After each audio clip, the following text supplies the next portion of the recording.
করছি বাক্য কাকে বলে। বাক্য, বাক্যের সবচেয়ে সহজ সংজ্ঞাটি হচ্ছে কয়েকটি শব্দ মিলিতভাবে পাশাপাশি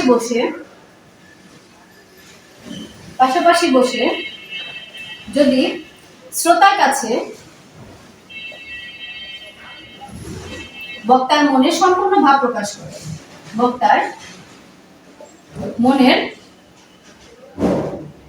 সম্পূর্ণ ভাব প্রকাশ করে তাকেই বাক্য বলা হয়।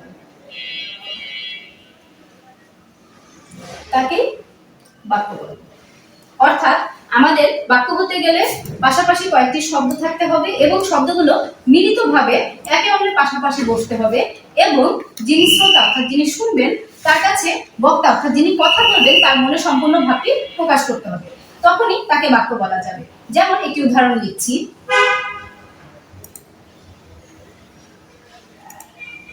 আমি সকালবেলা নদীর ধারে বেড়াতে যাব।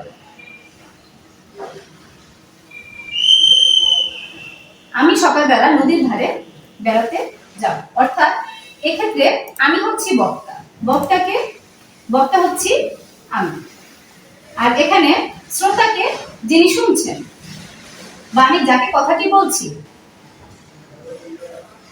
যিনি শুনবেন তিনি হচ্ছে শ্রোতা। অর্থাৎ আমি সকালবেলা নদীর ধারে বেড়াতে যাবো এই কথাটি আমি কার কাছে বলেছি, তো এই ক্ষেত্রে আমি যেহেতু কথাটি বলছি আমি হচ্ছি বক্তা এবং আমি যিনি শুনছেন বা যাকে আমি উদ্দেশ্য করে কথাটি বলছি তিনি হচ্ছেন শ্রোতা। এই ক্ষেত্রে আমি বক্তা হয়ে যদি শ্রোতার কাছে মনের সম্পূর্ণ ভাবগুলো প্রকাশ করতে পারি এবং সেই শব্দগুলো ব্যবহার করব কিভাবে, মিলিতভাবে, এবং শব্দগুলো কিভাবে পাশাপাশি বলবে অর্থাৎ অর্থসঙ্গতি বজায় রেখে বলবে, সেই ক্ষেত্রে সেটি একটি সম্পূর্ণ বাক্য হবে। যেমন এখানে আমি একটি সম্পূর্ণ বাক্য লিখে ফেলেছি। বাক্যের প্রকারভেদ আমরা বিভিন্নভাবে আলোচনা করতে পারি। অর্থাৎ আমরা যদি গঠন অনুসারে বাক্যটি আলোচনা করি, গঠন অনুসারে বাক্য হচ্ছে মোট তিন প্রকার, যেটা সেটা হচ্ছে গঠন অনুসারে। একটি হচ্ছে সরল বাক্য, 2 নম্বর জটিল বা মিশ্র বাক্য,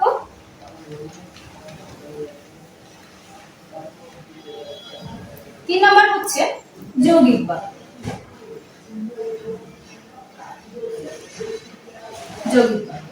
প্রথমে আলোচনা করছি সরল বাক্য।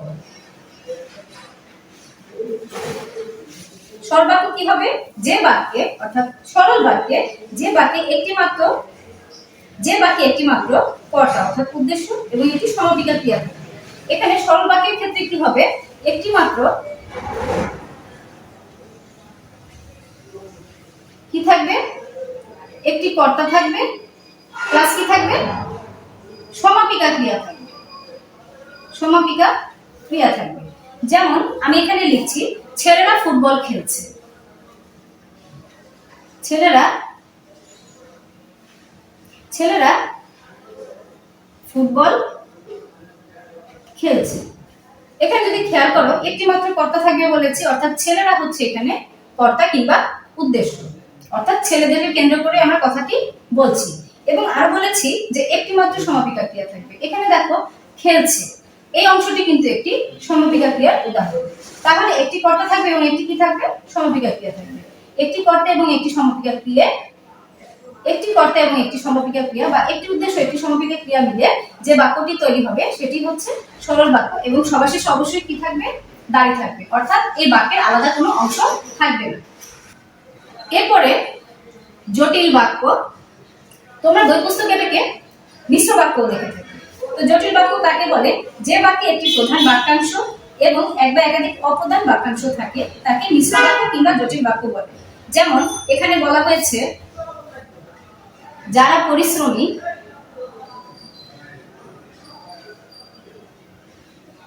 তারাই জীবনে সফল হয়।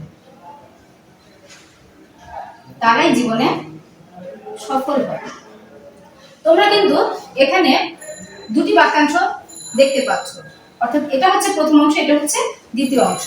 এবং একটি অংশ কিন্তু অন্য অংশের উপরে নির্ভরশীল। যদি আমি বলি যে যারা পরিশ্রমী, পরবর্তী অংশ না বলি, তখন তোমাদের মনে প্রশ্ন হবে যে তারা আসলে কি।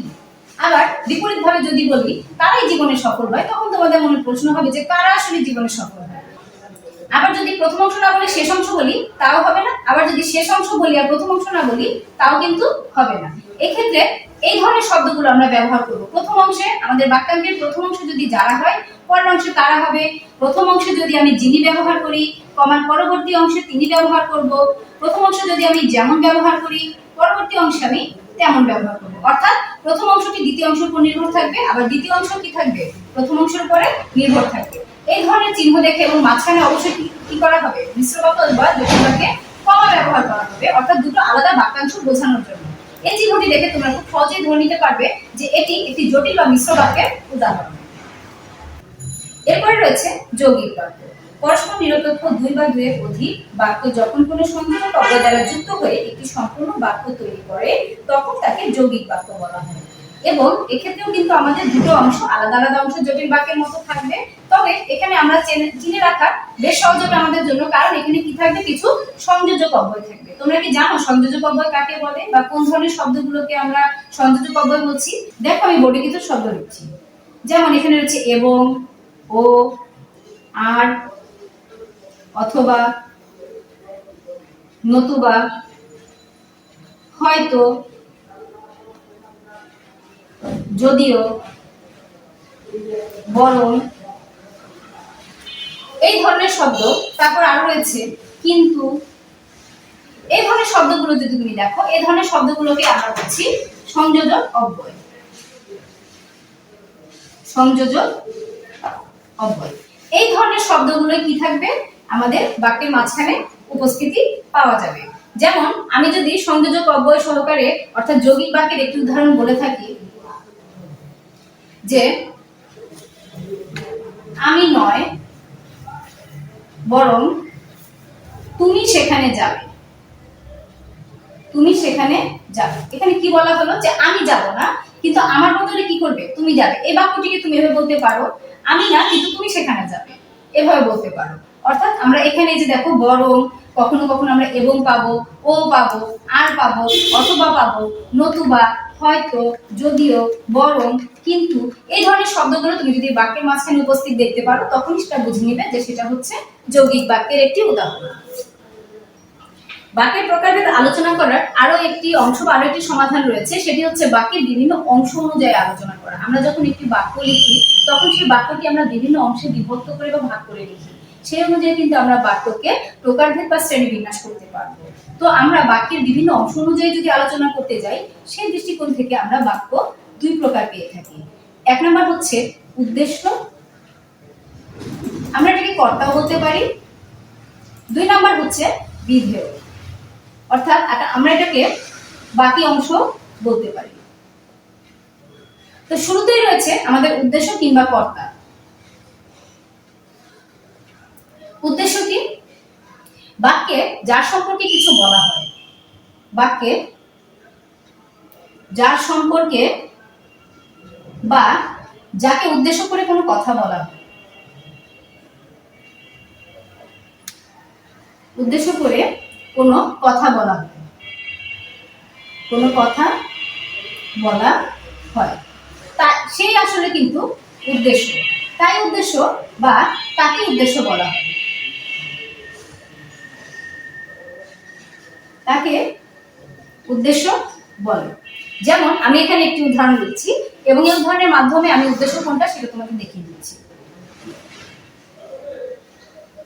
যেমন আমি একটু উদাহরণ এখানে লিখলাম, শিক্ষক আমাকে বাংলা পড়ান। এখানে একটু খেয়াল করো, আমি আগেই বলেছি যে যাকে উদ্দেশ্য করে বা যার সম্পর্কে কথা বলে। আমি এখানে কার সম্পর্কে কথা বলছি বাক্যে? আমি এখানে শিক্ষকের সম্পর্কে কথাটি বলছি। অর্থাৎ আমাদের এখানে এই অংশে শিক্ষক হবেন এখানে উদ্দেশ্য। অর্থাৎ আমি এখানে শিক্ষককে কেন্দ্র করে কথাটি বলছি, শিক্ষক আমাকে বাংলা পড়ান। আমাকে কে বাংলা পড়ান?